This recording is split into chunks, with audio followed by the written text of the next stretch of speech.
ഇഷ്ടക്കേടുണ്ടായിട്ടല്ല, പക്ഷെ ഇത്ര പെട്ടെന്നൊരു കല്യാണം.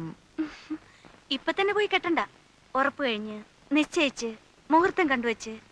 അതല്ല, സിനിമാക്കാരെപ്പോഴാ വിളിക്കാന്നറിയില്ല. ഞാൻ പെണ്ണ് കെട്ടിയവനാണെന്ന് നാനയിലോ ചലച്ചിത്രത്തിലോ മറ്റോ ന്യൂസ് വന്നാല് എന്റെ ഇമേജ് ഇടിയും. സ്ത്രീ ഓഡിയൻസിന്റെ ഇടയ്ക്ക് എന്റെ മാർക്കറ്റ് പൊളിയും. ഇവൻ വിട്ടിയാന്ന് ഞാൻ പറയുമ്പോ നീ വിശ്വസിക്കാറില്ലല്ലോ. ഇപ്പൊ എന്ത് തോന്നുന്നു? ദൈവകൃപ കൊണ്ട് ഒരു സിനിമാക്കാരനും ഒരു കാലത്തും എന്റെ നിന്നെ വിളിക്കുകയില്ല, അതെനിക്ക് ഉറപ്പാ. ചിലപ്പോ വിളിക്കുമായിരിക്കും.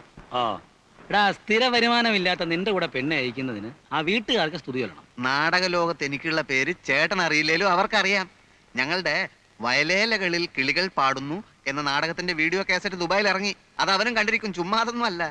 ആവശ്യമില്ലാത്ത കാര്യങ്ങൾ പറഞ്ഞപ്പോ സമയം കളയണ്ട. പ്രേമന് ഇന്ദുവിന് ഇഷ്ടമാണോ അല്ലയോ? എടാ, 2 കല്യാണം ഒരുമിച്ച് നടത്തിയാൽ ചെലവ് അത്രയും കുറയും. അതുകൊണ്ടാ. അതല്ല, സിനിമയിലെ ചാൻസ്. വണ്ണാൻ കട്ടി ഒന്ന് പോടാടും. ചേട്ടൻ ചൂടായിട്ട് കാര്യമൊന്നുമില്ല.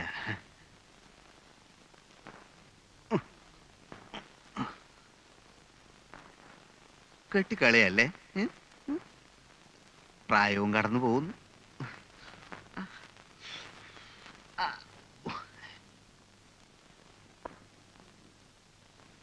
എങ്ങനുണ്ട്? രമയ്ക്ക് സ്വർണം വാങ്ങിക്കാൻ പ്രോബ്ലം വേണ്ടെന്ന് കാശെടുക്കണം എന്ന് അച്ഛൻ. ആ വേലാതി കിടയിലാ അവൻ ഒരു ഇളിഞ്ഞ പോസ് കാണിക്കല്. പണം എടുക്കാതൊക്കൂ. ബാങ്ക് ഉദ്യോഗസ്ഥന്റെ പെങ്ങളാവുമ്പോ അല്ല, അതിന്റെ ഒരു വെയിറ്റിൽ വേണമല്ലോ രമയെ പന്തലേക്ക് ഇറക്കാൻ. ക്ലാസ്സിങ് ആണ്.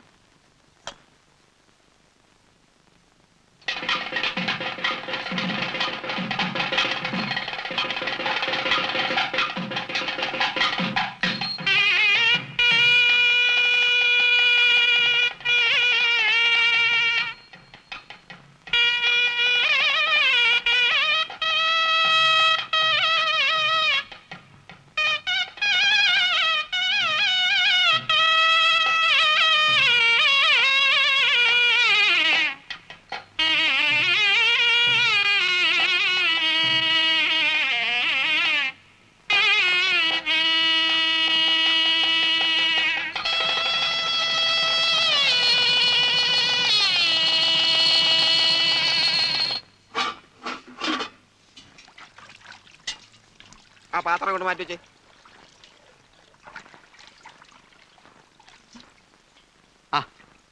അല്ല, ഇവിടെ വന്ന് നിൽക്ക. നല്ല പാർട്ടിയാ. വാ, മുകളോട്ട് പോവാം. അവിടെ നമ്മുടെ മുറി. എന്തേ? വീട്ടിൽ നിന്ന് ഞാൻ ആദ്യമായിട്ട് അകന്ന് നിൽക്കുന്നേ. അതുകൊണ്ടെന്താ? അല്ല, അവിടെ കൊണ്ടാക്കണോ? അല്ലെങ്കിൽ തന്നെ എനിക്ക് അങ്ങോട്ട് വരാൻ പേടിയാ. ഞാൻ വലിയ മഹാകവിയാണെന്ന് ധരിച്ചു വെച്ചിരിക്കുക തന്റെ ചേട്ടൻ, നടൻ. മഹാകവിയോ? അന്ന് അങ്ങേര് എന്നെ കാണാൻ കോളേജ് വന്നപ്പോ രക്ഷപ്പെടാൻ വേണ്ടി ഞാനൊരു ബുദ്ധിജീവി കളിച്ചു, ഒരു കവിതയും കാച്ചി. അല്ലെങ്കിൽ റോട്ടി വെച്ച അന്ന് ഞാൻ തല്ലുകൊണ്ടേനെ. ഇന്ന് കല്യാണ തിരക്കിനിടയ്ക്ക് എന്നോട് പറയാ അവരുടെ അടുത്ത നാടകത്തിന് ഒരു പാട്ട് എഴുതി കൊടുക്കാൻ. എന്നോട് നീ ഇവിടെ ഒന്ന് നിൽക്കണോ? അപ്പുറത്തോട്ട് ചെല്ലേ, അവിടെ 100 കൂട്ടം പണിയുണ്ട്. മോളെ, ഇവര് പുറപ്പെടുക അത്രേ. കേട്ടോ ശാരദേ, ഈ കുട്ടിയ എന്റെ മരുമകളായിട്ട് വരാൻ പോകുന്നു പറഞ്ഞപ്പോ പലരും ചോദിച്ചു, എന്താ ഭഗീരഥമേ നിങ്ങൾക്ക് വേറെ ഒരു ബന്ധവും കിട്ടിയില്ലെന്ന്. കാര്യം സ്വത്ത് കുറച്ച് കുറവായിരിക്കും. ആയിക്കോട്ടെ, അവന്റെ ഇഷ്ടമല്ലേ ഞാൻ നോക്കേണ്ടത്. ആഭരണങ്ങളില്ലെന്നോ ഒരു ഡ്രൈവറുടെ മോളാണെന്നോ ഇതൊന്നും ഞാൻ നോക്കില്ല. ജഡ്ജി ശിവദാസ മേനോന്റെ മോള് മാലതിയുടെ ആലോചന വന്നതാ. അവരാണെങ്കിൽ നമ്മുടെ തരാതരക്കാരാ. പക്ഷെ ഞാൻ പറഞ്ഞു പറ്റില്ലെന്ന്. പാവപ്പെട്ട വീട്ടിലെ കുട്ടിയാകുമ്പോ ഒന്നുമില്ലെങ്കിലും അടുക്കള പണിയെങ്കിലും അറിയാലോ. വാ വരട്ടെ.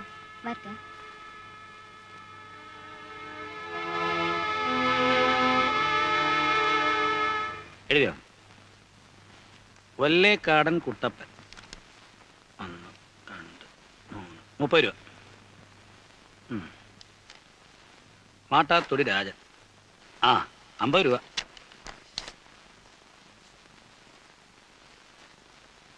കുന്നുംപുറത്ത് കൃഷ്ണൻകുട്ടി 25 രൂപ. കുന്നുംപുറത്തുകാർ 25 രൂപയെ തന്നുള്ളൂ.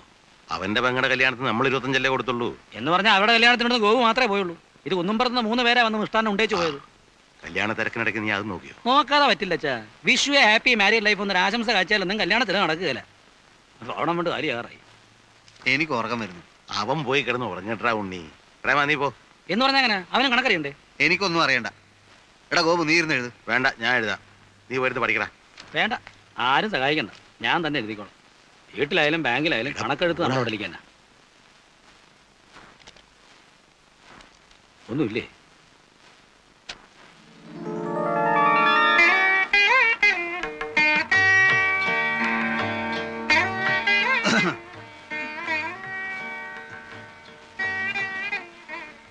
സംഭാവനക്കാരുടെ ലിസ്റ്റ് എടുപ്പായിരുന്നു.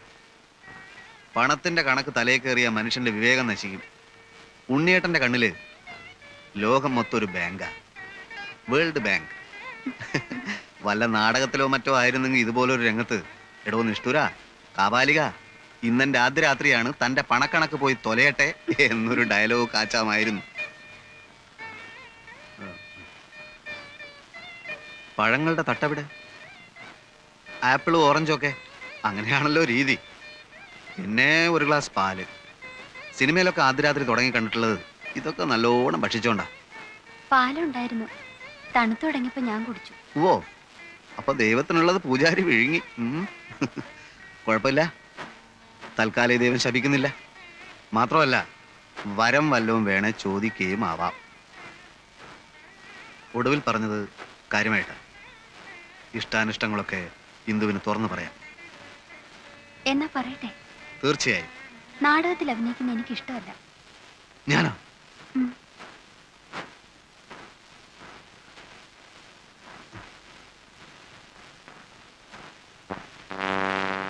ആദ്യ രംഗത്ത് തന്നെ ആന്റി ക്ലൈമാക്സ് വേണോ എന്റെ ഭഗവാനെ?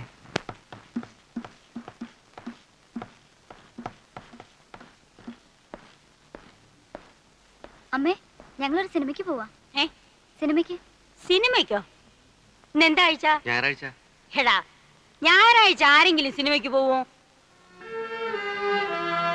ഞായറാഴ്ച സിനിമയ്ക്ക് മുടക്കൊന്നുമില്ലല്ലോ. അതല്ല മോളെ, ഭയങ്കര തിരക്കായിരിക്കും.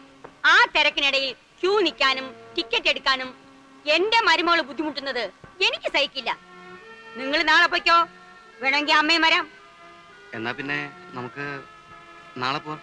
ആ, നാളെ ഉച്ച കഴിഞ്ഞ് മാറ്റിക്ക് 3 ടിക്കറ്റ് ബുക്ക് ചെയ്യും. ചെല്ല്. ജ്ഞാനത്തിൽ ആയവർ തൻ ഗുണത്തിൽ മറഞ്ഞ ഈ ശക്തിയെ അങ്ങ് കണ്ടാൽ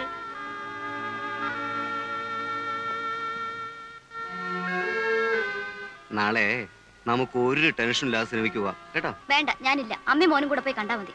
അയ്യേ, എന്താ ഇത്? അമ്മ നമ്മളോടുള്ള സ്നേഹം കൊണ്ട് പറഞ്ഞല്ലേ. അത് എനിക്കൂടെ തോന്നണ്ടേ? കോംപ്ലക്സാ. മരുമോൾ വന്നപ്പോ മോന്റെ സ്നേഹം കുറഞ്ഞു പോകുന്നുള്ള പേടി. ദേ പറഞ്ഞു പറഞ്ഞ് കാട് കയറണ്ട. തൽക്കാലം അമ്മ പറയുന്നത് കേട്ട് നടന്നാ മതി.